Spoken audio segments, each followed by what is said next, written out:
Sindh assembly में peoples party की पार्लिमानी अक्सरियत को बड़ा धचका लगा है। सूबे के सबसे बड़े मुंतखब ऐवान में जहां इसे अपने 117 अरकान के साथ गालिब अक्सरियत हासिल थी, इलेक्शन कमीशन के फैसले ने इसके 3 अरकान की रुकनियत भी मुअत्तल कर दी है। अब सिंध असम्बली के इन अरकान की मुअत्तली के बाद पीपल्स पार्टी के अरकान की मजमूई तादाद 117 से घटकर 115 हो गई है। इलेक्शन कमीशन के फैसले से मुत्तहिदा कौमी मूवमेंट की अददी पोजीशन भी मुतासिर हुई। अब MQM के अरकान की तादाद 36 हो गई। सुप्रीम कोर्ट के फैसले पर अमल दरामद करते हुए इलेक्शन कमीशन ने पीर को मखसूस नशिस्तें मुअत्तल कर दी और इस हवाले से नोटिफिकेशन भी जारी कर दिया गया।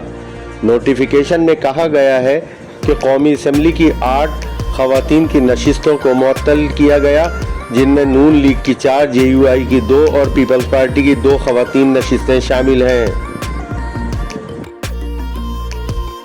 मुअत्तल अरकान में समीता अफजाल, साबिक वज़ीर सायरा अफजल तारड़ और सुरिंदर वलसाई शामिल हैं।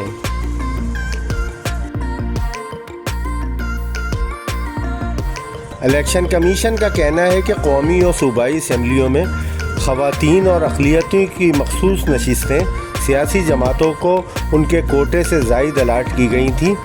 अब जिन अरकान की रुकनियत मुअत्तल की गई है वो ता हुक्म सानी मुअत्तल रहेगी।